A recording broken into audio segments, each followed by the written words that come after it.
at lake number 2 in Banff National Park. It's been less than 12 hours here in the park and we've already hit up the most famous place, and now we're heading up the other most famous place. We're headed to Moraine Lake.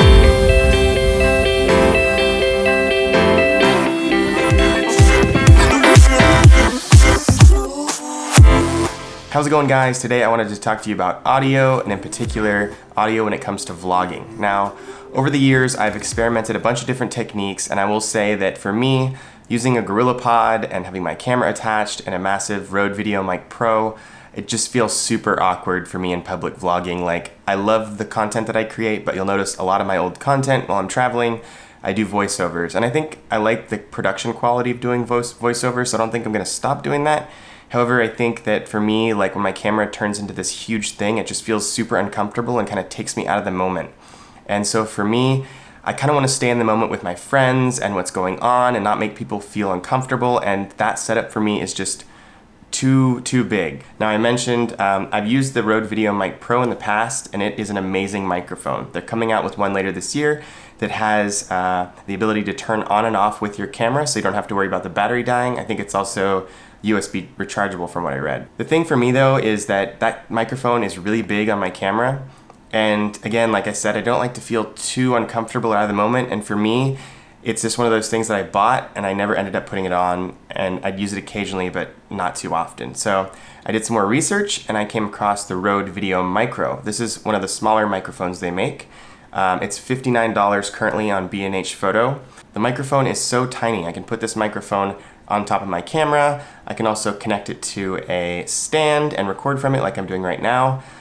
It's an awesome little microphone for the price and the quality. It's really great. I've done some comparisons against the Rode VideoMicro, and it's obviously not as good as that, but I'd say it sounds pretty dang good. And a lot of cameras nowadays, they're making better audio right into the camera, like the Sony a7S, and I think a lot of the Sony a7 line and even their a6500 and such all have amazing audio built into the camera. Like, the microphone in there is astonishing. I don't know what they've done.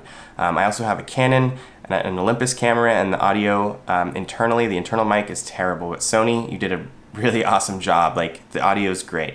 The one downfall is that it's picking up audio in every direction, which is intentional because it's a omnidirectional microphone. It's picking up stuff in every direction.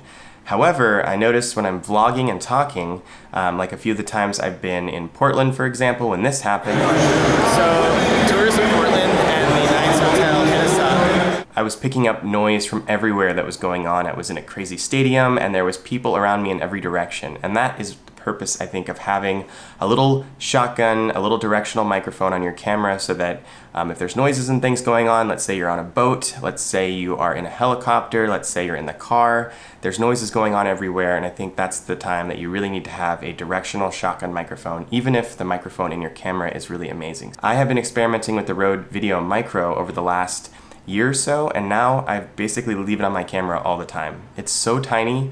It has a windscreen on it, so the wind isn't an issue either, which it normally is if you're recording internally. And I'd say overall, it's just an awesome little microphone. And for the price too, like $59, it's crazy. So I'm starting to use this little microphone more often. It's a good little tip if you guys are on a budget and you want something that's a little bit more small and compact. You don't want to have a massive microphone on your camera. I will say the audio quality from the Rode VideoMicro is obviously a lot better. And if you move up into the later this year when they come out with the Rode VideoMicro for 2017, that one looks pretty awesome too. I might look into that. But for now, this little guy stays on my camera. It's also small enough that it basically fits in a small little pocket in my camera bag. So yeah, all in all, I'm obsessed with this little guy. It's a great shotgun microphone if you're vlogging and things. I'd say for voiceovers, I use the Zoom H4n when I'm at home. I don't typically use this, so I use a different microphone for recording voiceovers and things. And if I was probably doing a professional style shoot or something like that, I wouldn't use this guy. I'd probably use something like maybe the NTG3 series, or NTG3 for the NTG series, maybe something more like that. Or maybe I'd use the Rode VideoMicro, or perhaps if it's like an interview style, I might just use a lav microphone. But for vlogging, this guy is awesome, and so I think you guys should go check it out.